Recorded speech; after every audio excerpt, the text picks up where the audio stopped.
Welcome to the InnovaBuzz podcast, where our job is to help you build visibility, professional credibility, and connection with your ideal client by putting the human at the center of innovative marketing, so you can build and strengthen an engaging, enduring relationship with your ideal clients.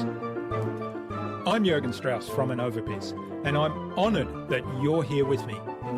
If you haven't joined our wonderful marketing transformation community yet, go to innovabiz.co and collect your free gift as well.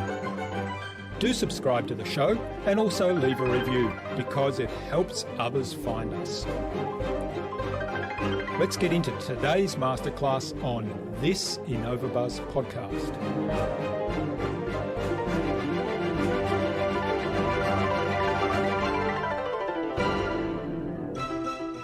You need to follow your train of thought to its actual destination, not just jump off at the station that you want. Because this is what so many people do. They start perfectly logical arguments, but they don't follow it to its end. They stop inside their comfort zone. But the pattern extends beyond their comfort zone. So if you're going to do that, if you're going to run a pattern, a train of thought, you've got to be on board for the whole ride. You've got to buy the one-way ticket to the destination, because only then will you be able to see what lies outside your comfort zone and outside of your pattern.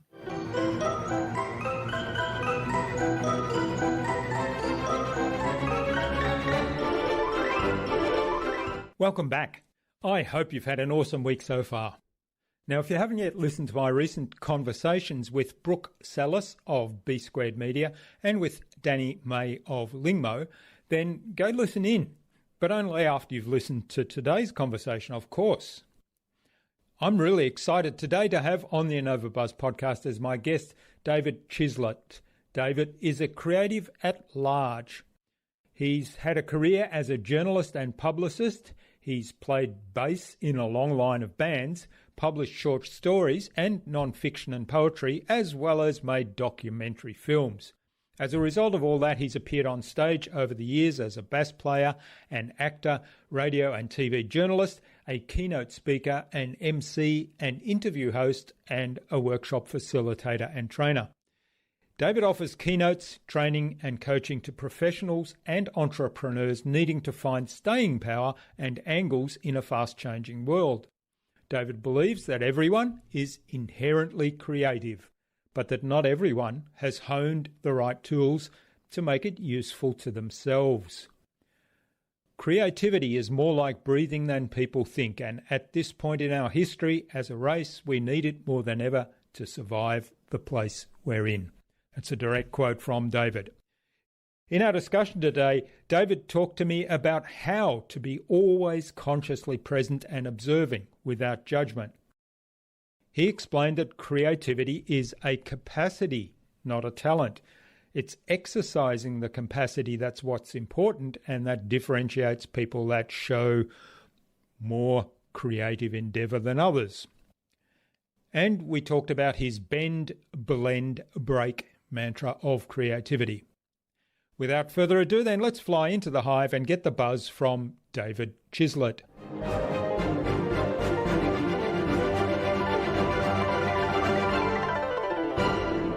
Hi, I'm your host, Jürgen Strauss from InnovaBuzz, and I'm really excited to welcome to the InnovaBuzz podcast today from Utrecht in the Netherlands, David Chislett, who's an entrepreneur, a speaker, writer, and trainer. He helps people create value by opening minds to new ways of thinking. In fact, David is passionate about creativity. Welcome to the InnovaBuzz podcast, David. It's a real privilege to have you as my guest. Good day, Jürgen. Thank you very much. Cool. Nice to be here. Now, you say that creativity is a capacity, not a talent. So, which is an interesting one, because often you hear people talking about, I say it sometimes too, because we have this exercise where we have people drawing things as part of the exercise as a way to express their thoughts.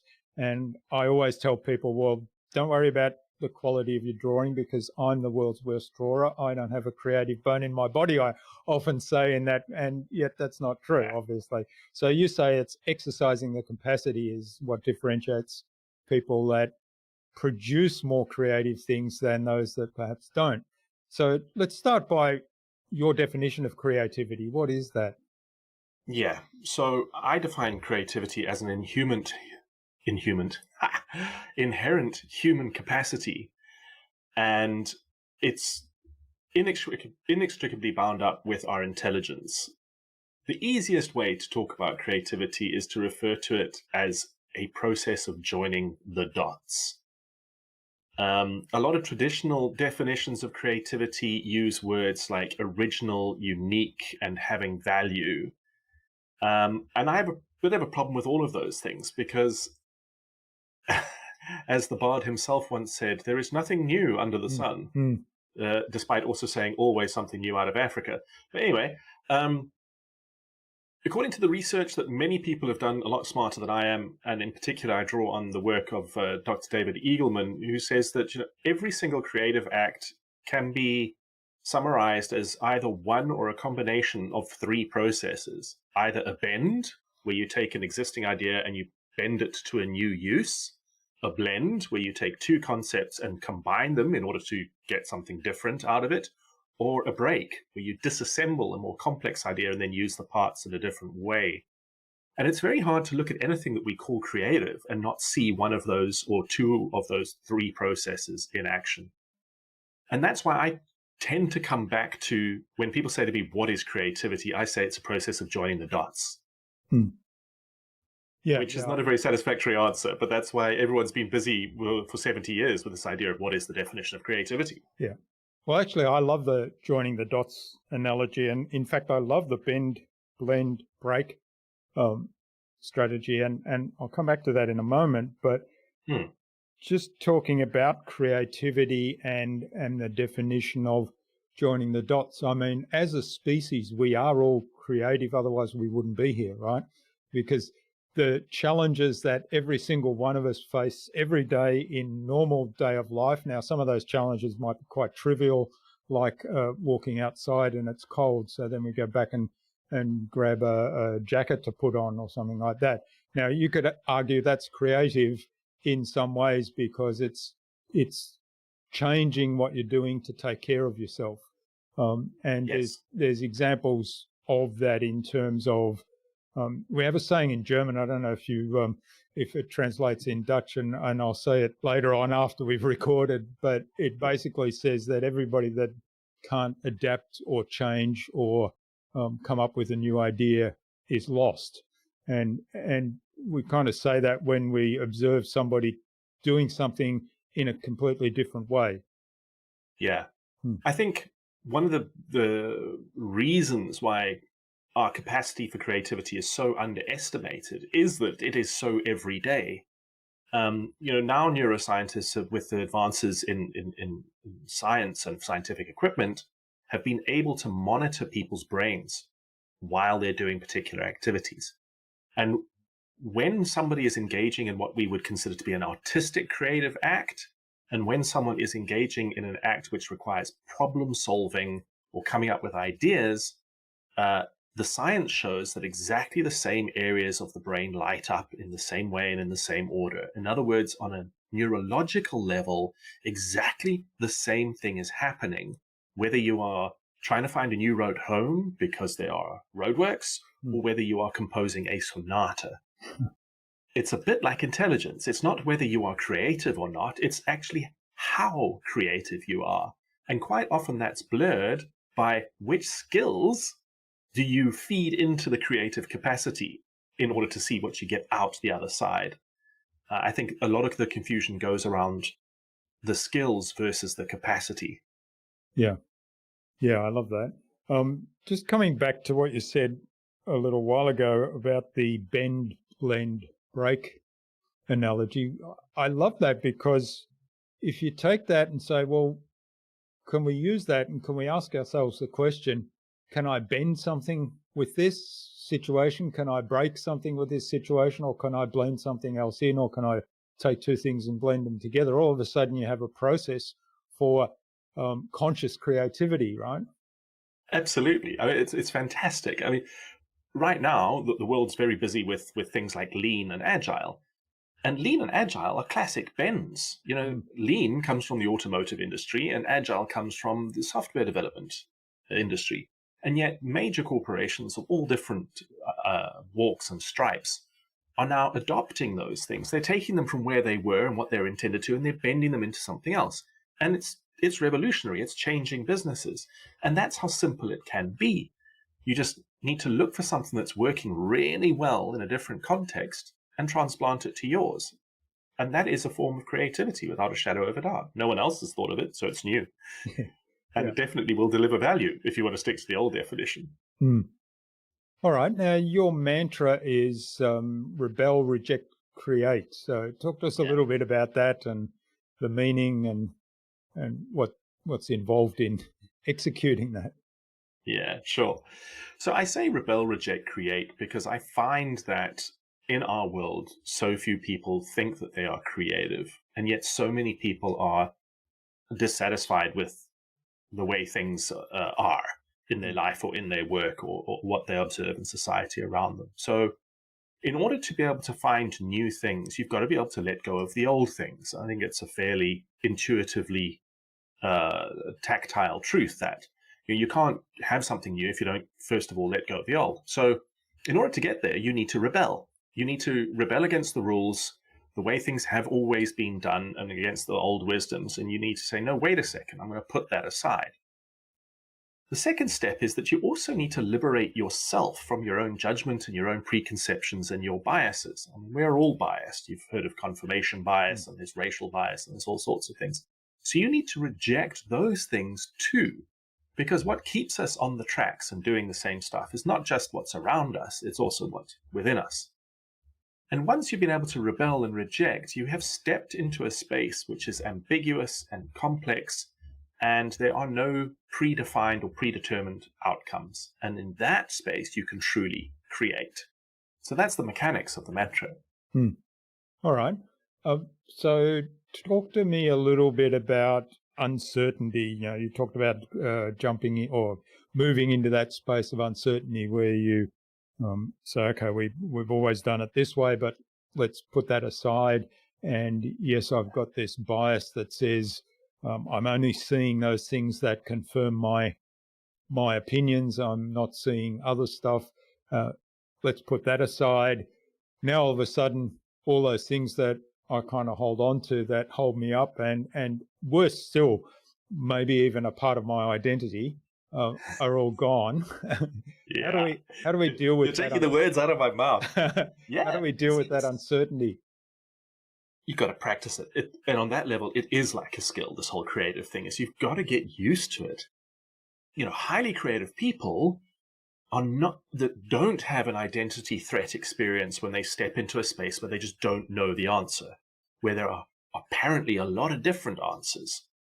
They are accustomed to being in a space where their rational intellectual tool set doesn't deliver, and they need to feel their way around. Unfortunately, because of the way the rest of us are educated and socialized, and in fact employed and motivated at work and managed, we are extremely unused to stepping into that space. So we do react with fear, sometimes with anger, and a sense of a loss of identity. So you've literally got to practice it. You've got to make space. And it's difficult because also part of the human intelligence machine is pattern recognition. You know, we see things a couple of times. We go, oh, okay, that's happened 3 or 4 times. That's a pattern. That's going to happen. And we project that into the future. And we also have this bizarre tendency to see things as not related to other things, you know, as singular, discrete entities. And especially when you start moving into quantum mechanics and quantum physics, you begin to understand that actually everything is part of a system. It's all open-ended. Everything is interrelated, you know, spooky action at a distance. And as soon as you start trying to manage and control as if things are discrete entities, you get unexpected and undesired outcomes. But if you give all of that up and step into the uncertainty, it's going to take a while for you to figure out what the system is and how all the moving parts go together. Right now, we live in quite possibly the most polarized times ever, where the predominant social discourse is about right, wrong, black, right, yes, no. If you're not with me, you're against me. So in order to do what I'm suggesting, you need to desocialize yourself and to let loose of this notion that there can only ever be binary solutions, because it's simply not true. Nothing in nature shows us that that is true. Yeah, well, I mean, they're certainly, I mean, the politicians are driving that polarization very strongly now all around the world in every country that I can see, or most countries that, and yeah, we won't go down the political road, but I find that quite frustrating because whether it's politics and religion, I mean, people fight wars over religion, or whether it's culture, territorial claims where there's ethnic cleansing around cultures. People just see this black and white, there's right and wrong, but there's no in between. And that leads to these situations that are insoluble when that doesn't get replaced, right? So how can each of us take some personal responsibility and say, well, maybe I've got a strong opinion about something, but what can I do to explore different options there, or to step outside that bias, whatever that might be, and learn some other things? Well, I think there's a couple of things you can do immediately. Number one is develop a longer term perspective. So a lot of these nations where there are civil wars and ethnic cleansing, that is happening because essentially of colonialism, where the Brits and the Spanish and the French and the Germans took over the Middle East and Africa and drew arbitrary straight lines in the sand to say, this is ours. And they threw traditional enemies together in one place and separated them in another. If you just have to look at what's happening in the Middle East with the Kurds, there's Kurds in so many different countries. Quite clearly, there used to be a Kurd nation at some stage, and that has been splintered. And so by understanding the greater geopolitical environment, you can start to have a little more sympathy for what's going on, instead of just like going, oh, well, these guys are bad guys because they're disrupting civil order in this well-established country. So I think getting a longer-term historical perspective will always help. The second thing, and this is something that, of course, right now is difficult to do, but social media is also actively almost discouraging, is to actually speak to a human being who disagrees with you. And instead of flying off the handle and trying to persuade them of how right you are, get them to try and persuade you of how right they are. And listen very carefully to what they're saying and check everything. And then think again. Yeah. You need to have more dots so that you can make new connections, so that you can change the story. If you insist that you have all the dots and therefore your opinion is inviolable, I mean, that's counterintuitive. It's borderline irrational. There is no way that you have all the dots. It's just not physically believable. So those two things for me are imperative. Well, how can we step outside our comfort zone from the point of view of, let's say, here's my set of values that I've held near and dear to me, and of course it's part of my identity.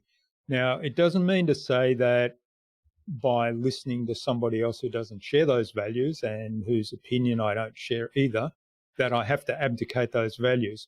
But how do we step outside of that, leave that aside, and say, I know you violently disagree with me on this particular issue, but how about we have a conversation that's actually deep and meaningful and perhaps contribute something to the greater good without necessarily changing our opinions, because it might just be part of our value set, our upbringing, our culture, that we have those different opinions.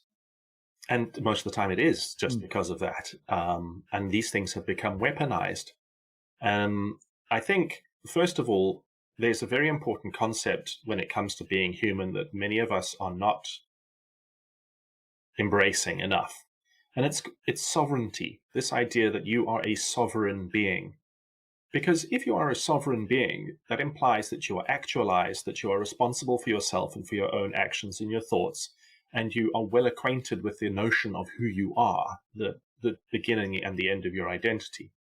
Now, it's very difficult to see how a sovereign being can engage in a conversation with another sovereign being and suddenly become someone else.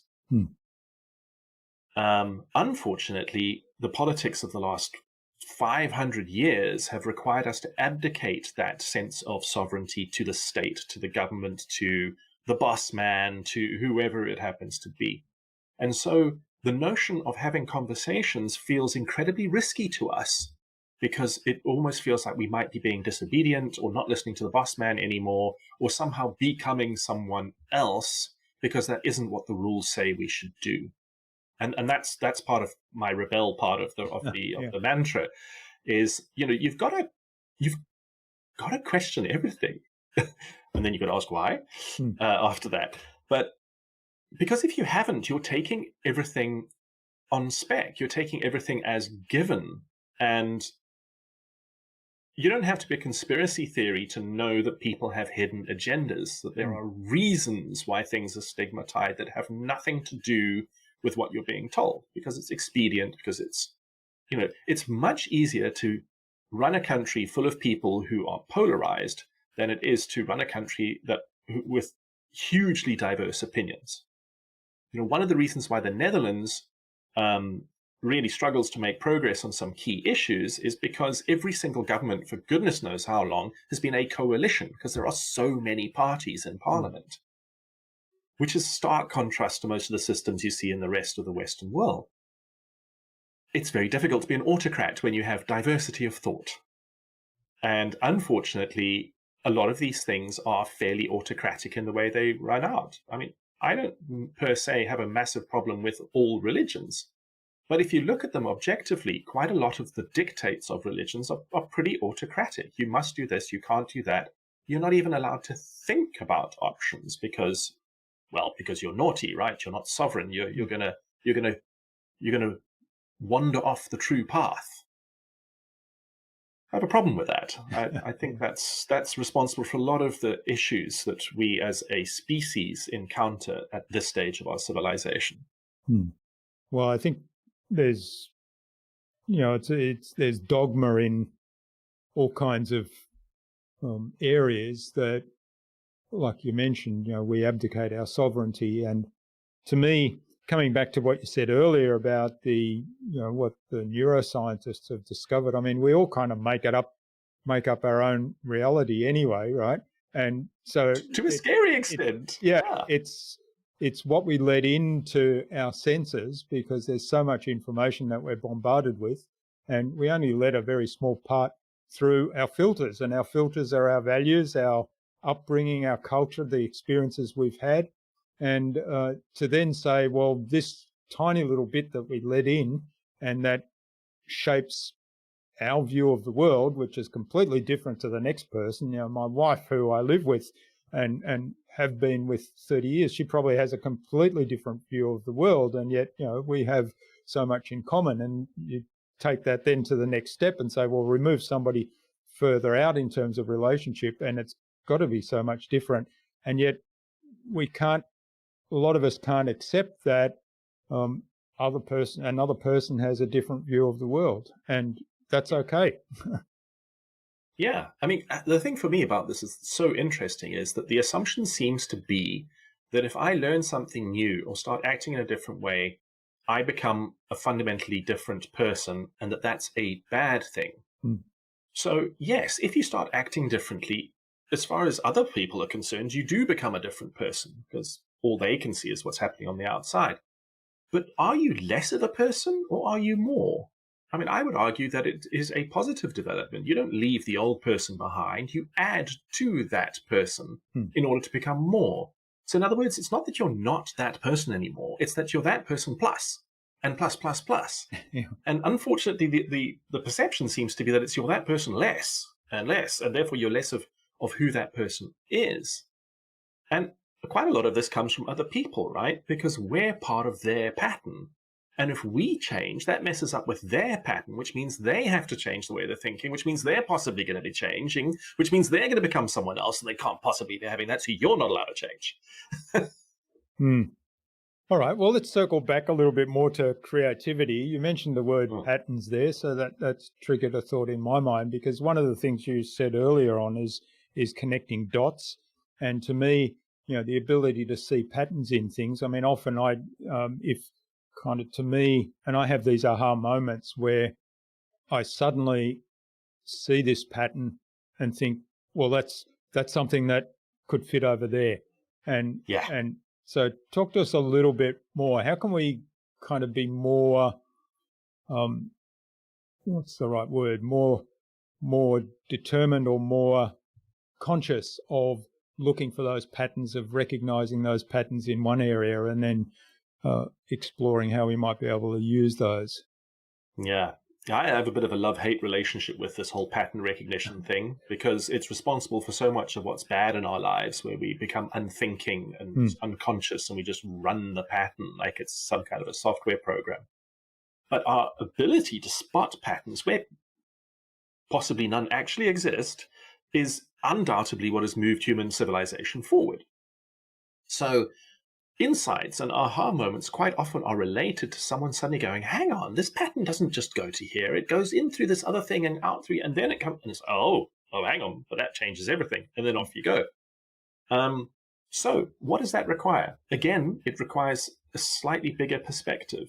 If you're just running the pattern, you're not really looking, you're not really present. You're just engaging in automated behavior, like walking and breathing.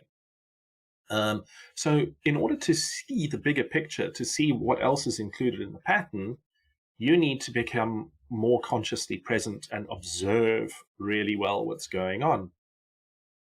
And a key factor in all creative thinking is suspending judgment. So it's not just good enough to watch. You've also got to watch without bias. You've got to say, I'm not going to draw any conclusions from this. Well, one of my favorite expressions is that you need to follow your train of thought to its actual destination, not just jump off at the station that you want. Because this is what so many people do. They start perfectly logical arguments, but they don't follow it to its end. They stop inside their comfort zone. The pattern extends beyond their comfort zone. So if you're going to do that, if you're going to run a pattern, a train of thought, you've got to be on board for the whole ride. You've got to buy the one-way ticket to the destination, because only then will you be able to see what lies outside your comfort zone and outside of your pattern. And again, this is why people often are a bit allergic to this whole notion of creativity. It's like, oh, goodness me, that sounds uncomfortable. And it's like, well, yeah. But, there's that stupid diagram that's been circulating on social media for ages, which is a little circle over here, which says your comfort zone. And then there's the rest of the world where the magic happens. Yeah. Outside your comfort zone for a reason. You get uncomfortable because you're growing. Yeah, that's interesting. So how do you go about, you just sort of reminded me, one of my favorite quotes is the one by Joseph Campbell, and I'm not sure he actually said it like this, but this is what's now attributed to him. And he says that the treasure that you seek is in the cave you fear to enter is the treasure that you seek. And for me, that's a little bit like get outside your comfort zone, because that's where you'll start to connect the dots. You'll start to see some magic. So how do you go about kind of pushing through that fear factor that, I've got to jump off this, to use your train analogy, I've got to jump off at this station because otherwise I'd go over the edge of the world there. Yeah. Well, you've got to make it safe. So if this is a solo pursuit, you've got to start off with a bunch of riders. You've got to say, I'm not necessarily changing my mind. This doesn't necessarily mean anything.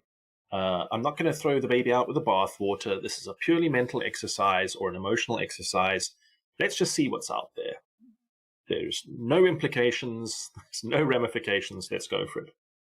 In a business setting, it needs to be safe, where people in authority are not allowed to exercise control or judgment, and there are no repercussions outside of the room. And it really needs to be a safe space, because, we are essentially stepping into the unknown.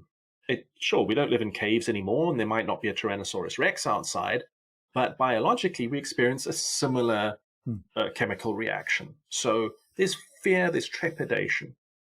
But all of that also teases your senses into high gear so that when you step outside the cave door, you're super alert for the Tyrannosaurus Rex, and you start to notice stuff you wouldn't ordinarily see.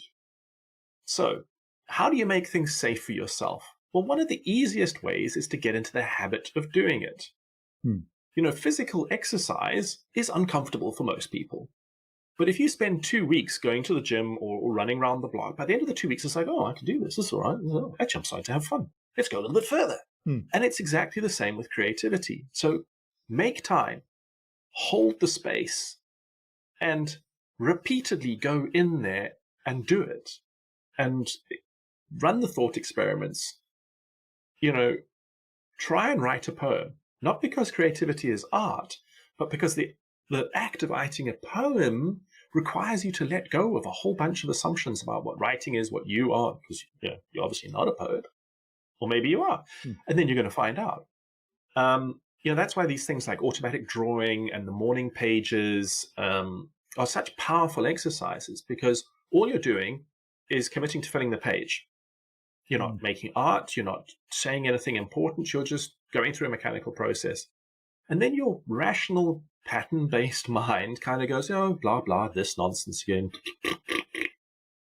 Then your subconscious, unconscious mind's like, hey, hang on a second, this is interesting. And it starts smashing stuff together that your rational mind would never do. And all of a sudden, interesting stuff's happening, especially after the 2 weeks kind of barrier is breached. All of a sudden you're like, oh, and you're thinking about stuff that you would never have thought about before, because that's what you do in this time. Bell rings, brain steps into ambiguity instead of the dog drooling. Right? It's Pavlovian. But you've got to make the time, and you've got to engage in the repetition to get through the boring, everyone's thought of this before, pattern-based stuff into where it truly gets interesting. And turn it into a habit like your daily run. Again, these pattern things, because when it's a habit, you're no longer thinking about how you need to do the thing. You're just thinking about what you're doing. And that always leads to more interesting stuff. Yeah. So in some ways, creativity is like a muscle, right? It has to be, and a muscle, if you don't exercise it, it atrophies. Right, and like a skill, and hence the confusion. And this is why a lot of big companies really struggle with innovation, because they've got innovation factories and innovation teams. Everybody else is following the rules and going along exactly as they were before. What happens if every single person within the business had 15 minutes of every single day where they were just thinking about how things could be better? If you had 4,000 employees, you would have 4,000 brains which were becoming habituated to problem solving and ideation and stepping out of the stated boundaries of the company's activity in order to I don't know, project into the future in a way that might avoid predictable crises. Yeah. And then you've got a culture of innovation where that's allowed, where that's encouraged, and where the ideas are picked up on by management and acted on. Having a factory and a team locked in a basement somewhere is not helping anybody.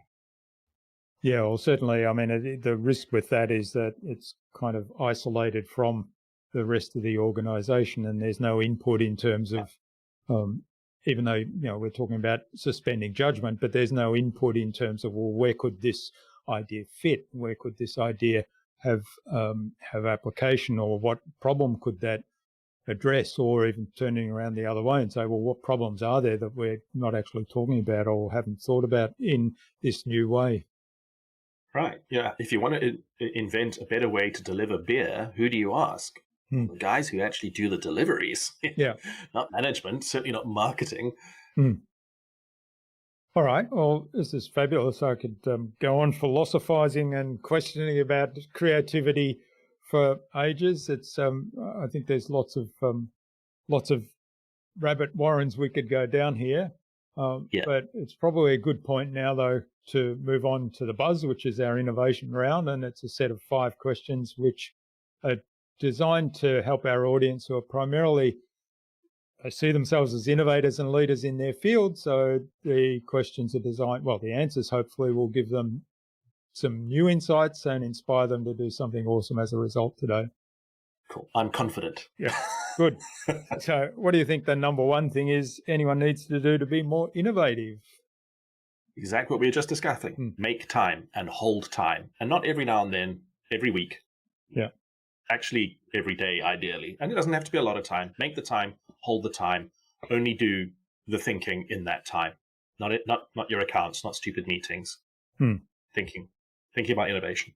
One thing that did occur to me, how do you, because you talked about ideas bubbling up from your unconscious if you practice this enough, and all of a sudden, because the comfort zone suddenly appears not as bad as you might have at first feared, something bubbles up from your unconscious. Is there anything you do to set aside that conscious mind? I mean, somebody said to me recently they think of it as the bodyguard, right? So it's the bodyguard that's saying, "Hey, look out! You know, I've had a look outside. There's no Tyrannosaurus Rex. You can come outside, or no, hang on, there's danger outside. Stay in there."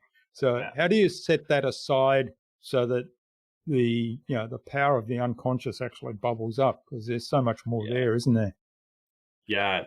I mean, your unconscious mind has access to literally thousands of times more information than your conscious mind. It's quite scary, the capacity of the unconscious mind, and hence how important it is to access it. You know, a lot of people report having their best ideas in the shower, or walking the dog, or doing the ironing, standing by the water cooler, not at their desks, not in a meeting.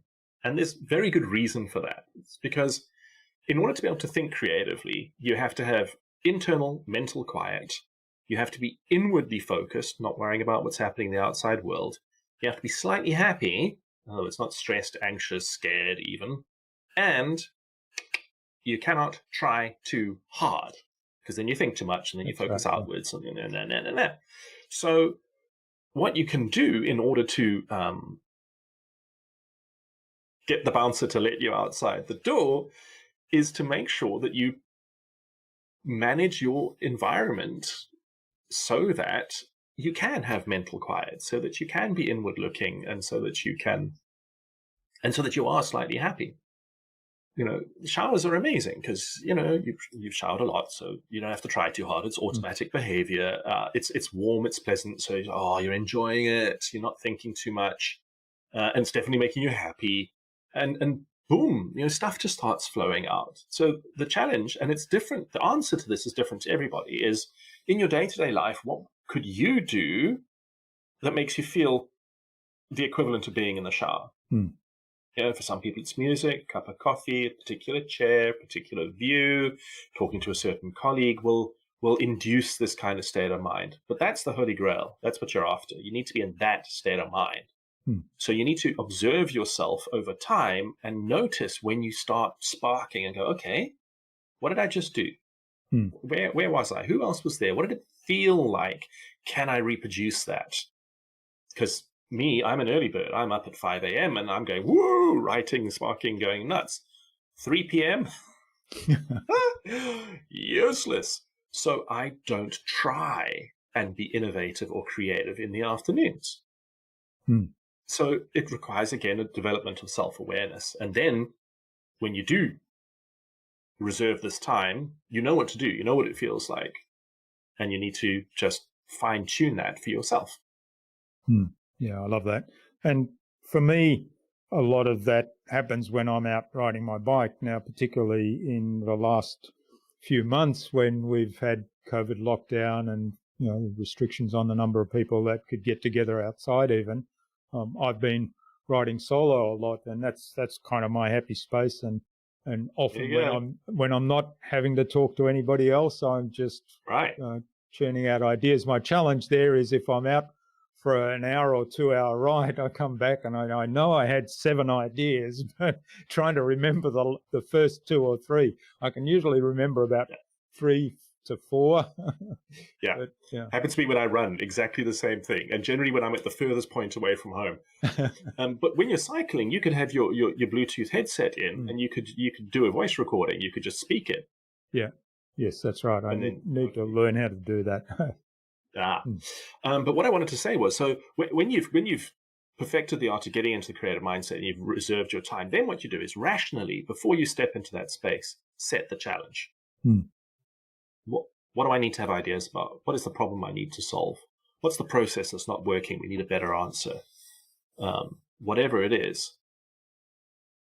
And then your unconscious mind will go to work while you're on the bike, while you're walking the dog or doing the ironing or what have you. Yeah, I incidentally, love that. And I heard something the other day, and it may well have been one of your podcasts that I listened to, about thinking about a problem that you're having or something that you need to address just before you go to bed. And then I was just about to add that. Yeah. Okay, so it did come from you. Yeah, because what are your dreams? It would appear, the research, that your dreams is your unconscious mind sorting through all your experiences and knowledge for various reasons. Defragging the hard drive. There's a whole chemical bath process which goes on, which has got a lot to do with your long and short-term memory. There's all sorts of crazy stuff going on. But as you know from your dreams, what your unconscious mind is also doing is jamming stuff together that has no business being together. That's right. Like truly psychedelic stuff. You're like, whoa, what the hell did I just dream about? You were asking about how do you break the pattern? There's a good example. Your unconscious mind doesn't have any restrictions like your conscious logic, rationality-bound day-to-day mind does. So it just gets up to all sorts of crazy-ass nonsense. And that's quite often when you come up with the good stuff. All right. Now, what's the best thing you've done to develop new ideas? Reading, without a shadow of a doubt. And not reading about creativity, although, of course, I have done a fair amount of that. But, reading psychology, reading history. I've just finished an amazing book called How to Do Nothing, which is all about escaping the attention economy, i.e. social media. I'm busy reading a book about the art of gathering. I've read books about neuroscience, about what consciousness is and where it comes from. I have a little saying which I repeat to anybody who cares to listen, that nothing you have ever done or learned is wasted. You might not know how you're going to use it right now, but sooner or later you're going to get in a situation you're like, oh, look at that, I actually know that, and whoops, out it comes. Acquiring dots is part of the lifestyle of a highly creative thinker. You are constantly hungry. It's quite similar to Carol Dweck's growth mindset, where you're always asking, how did they do that? I didn't get that result. What did they do differently? What do they know that I don't know? Instead of going, oh, I'm just not that kind of person, I can't do that. Having a fixed mindset, engaging in the idea that this is my identity and therefore I cannot. Whereas a growth mindset person goes, why can't I do that? Let me fix it. And creative thinkers quite often are instinctively growth mindset orientated. So for me, the best thing I've ever done for developing new ideas is acquiring as many dots as I possibly can from across the board. Yeah, I love it. I love it. I think for me, having that constant curiosity is part of, it's almost part of my identity. So it's always, I see something new and, why is that? Or what's going on there? Or, how can I rationalize that? How can I understand that? And then, asking questions like that and digging into it. And that of course opens up the possibility of reading things related to a new area and this is where the internet's wonderful these days, isn't it? Because you see something or you wonder about it and say, okay, I've got access to this global library. I can kind of dig into this some more. Yep. Yeah, exactly. Okay, well, speaking of the internet, do you have a favorite resource you use most often? Sure. Flippantly, I want to say yes, my brain.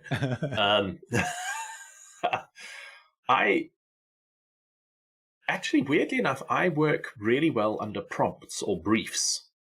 So, in theory, I can sit and come up with ideas about almost anything. But if you give me a particular challenge, and so I quite like people to do that to me. If they're like, one of the things that I offer as a professional is what I call unsticking sessions. So the idea is that someone comes along and says, oh, I'm stuck. And then they tell me what the situation is. And then I'm like, okay, well, have you thought about this? And I start connecting the dots and seeing patterns and based on my experience of things, which, is quantitatively and qualitatively absolutely meaningless, except for the context it provides the other person. So that's one of my favorite tools is that kind of just going with the flow and extrapolating from one set of experience to another without really worrying too much about whether they're actually related. Yeah. Yeah, well, I mean, I love doing that too. And in some ways, it's really just providing a different perspective, isn't it? And the ability to ask good questions is key to doing that, I would imagine. That's what I think anyway. Yeah. Although maybe my favorite tool for innovation is one question. Why? Yeah. And then again, why? And why is that true? And then why is that? We all know the 5 whys, but it's wow, that is a tool, because sooner or later you're gonna punch through what people want to talk about that they feel is socially acceptable into what they believe and what they feel and what they feel is not socially acceptable, and then you get to the good stuff. Well, I've been reading some books on fabulous questions recently, and there was one, and I can't remember which one this is. I think it might have been Will Wise and Chad Littlefield, and I can't remember the exact title right now, but it's something along the lines of asking powerful questions. And their contention is that the why question is almost like a closed question. And they're saying, do a lot more what or how. So what does that mean for you, or how does that make you feel? And those kind of questions that get people talking a lot more about what's going on for them. So I'm exploring that a little bit. It's an interesting approach. Yeah, I like that, because then you're constantly shifting the focus, which is also making it difficult for the person to stick to their established point of view. If I constantly ask you why, I'm asking you about your motivations and your purpose. If I suddenly say, what does that look like? You're like, oh, yeah.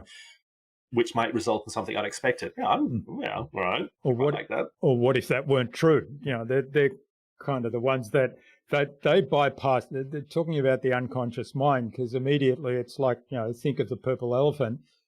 No, don't think of the purple elephant. And what do you think of? So you're going to think of the purple elephant. So it's kind of basically getting them to consider a different one if you use that kind of what if. So I like what if. That's also a really good tool. Yeah. Yeah. All right. Now, what's the best way to keep a client on track? To make sure they're invested. So it's not you as an external consultant popping up and saying, here's the magical stuff. That you are involved in a collaboration and a co-creation, so that they are emotionally, politically, economically, and structurally invested in the process. Because anyway, any solution that I may bring to the party is not going to stick in quite the same way as a solution generated by someone who is intimately involved with the problem on a day-to-day basis. Yeah, so lots of communication to build that collaboration and co-create. Yeah, and make sure that it actually is co-creation, that they're not just in the room with you when it's happening, but they are actually doing some of the heavy lifting as well. They may not think they can do it when it comes to creative thought and innovation, but really they can. Yeah. We all can. We just That's right. We need to be discussed that at length, haven't we? Exactly. Yeah, we're not going to go there again.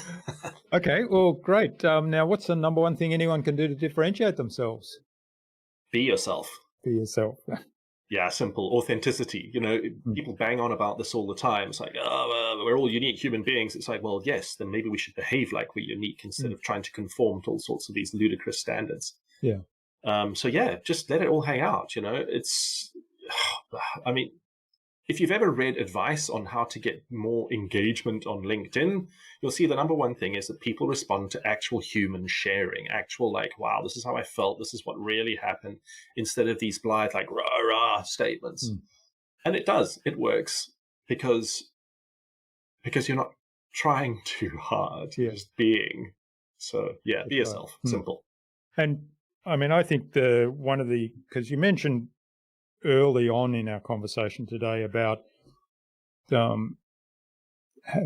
can't remember the term you used now, but about having the self-confidence to kind of be, we are a sovereign being, and I can sovereignty. I can be confident in that, and I can listen to somebody else's contrary point of view because I'm confident in my own sovereignty. And it's the same in terms of being myself. Somebody else might say, well, if you want to be X, you have to do Y.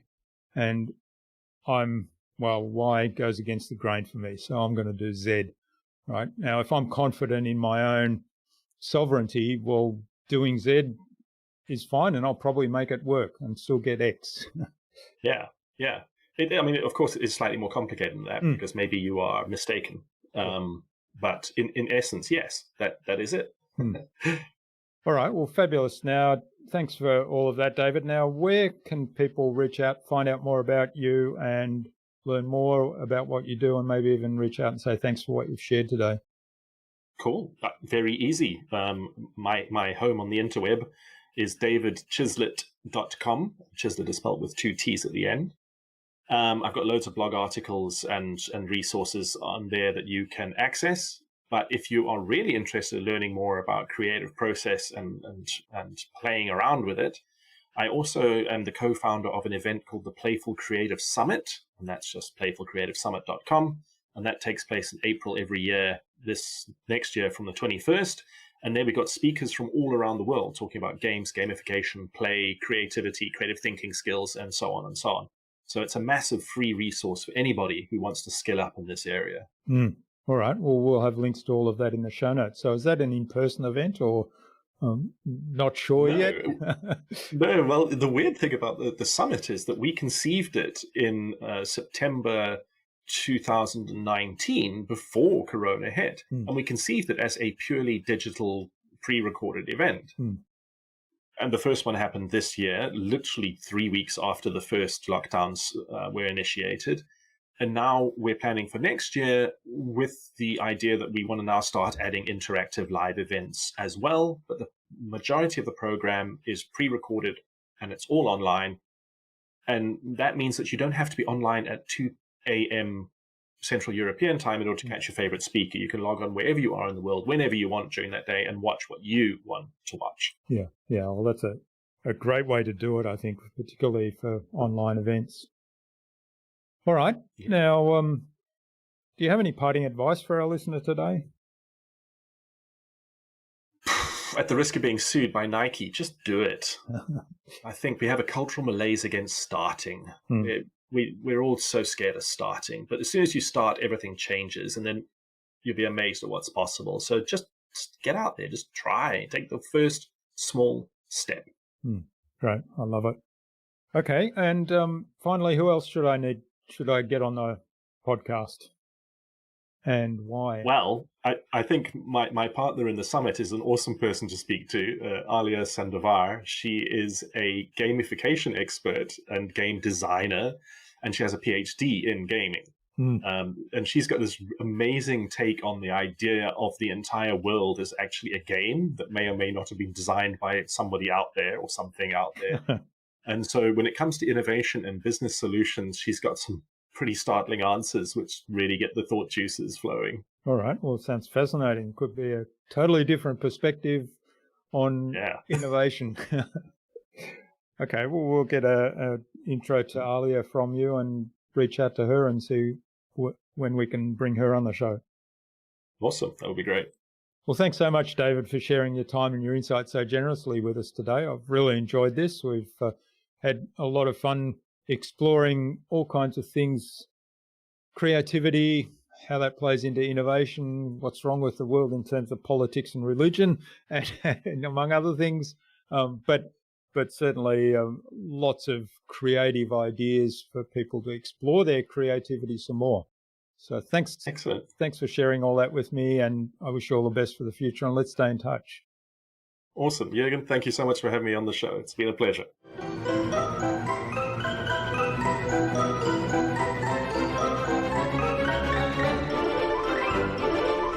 I hope you enjoyed that engaging and really informative conversation with David, full of creativity, and took something away from his episode.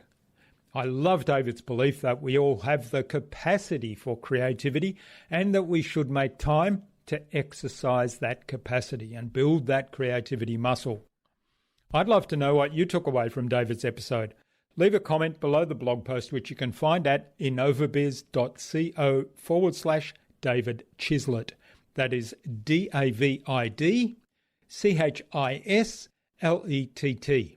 all lowercase, all one word, innovabiz.co/David Chislett. You'll also find contact information there for getting in touch with David, as well as links to his website, his social media pages, and the other resources we spoke about in our conversation today. If you like this episode, please do share it with 2 other people that it might help. You're really doing them a favour by sharing this wonderful conversation with David. Now, as a thank you, if you tag me in that share, I will reach out to you with a special surprise. David suggested that we have a conversation with Alia Sandovar on a future InnovaBuzz podcast episode. So Alia, keep an eye on your inbox for an invitation from us to the InnovaBuzz podcast, courtesy of David Chislett. Tune in again to the next episodes of the InnovaBuzz podcast. We've got even more fantastic guests lined up. They keep coming out of the woodwork. Fantastic guests including co-author of the book New to Big, David Kidder of Bionic, and customer and employee experience advocate Jason Bradshaw. Thanks for listening to this episode. Make sure you subscribe to the show to be reminded of new episodes. It's free to subscribe. Leave a review if you like. Even if you don't like me, I'm okay with that. I'm asking you to leave a review because it helps other people find this show. Go to innovabiz.co to join our marketing transformation community and access a free gift my team and I made for you. It's the Marketing Master Mini Class. We want to give you everything you need to transform your marketing into a human-centered, relationship-focused growth engine. Until next time, I'm Jürgen Strauss from InnovaBiz. Remember, be awesome and keep innovating.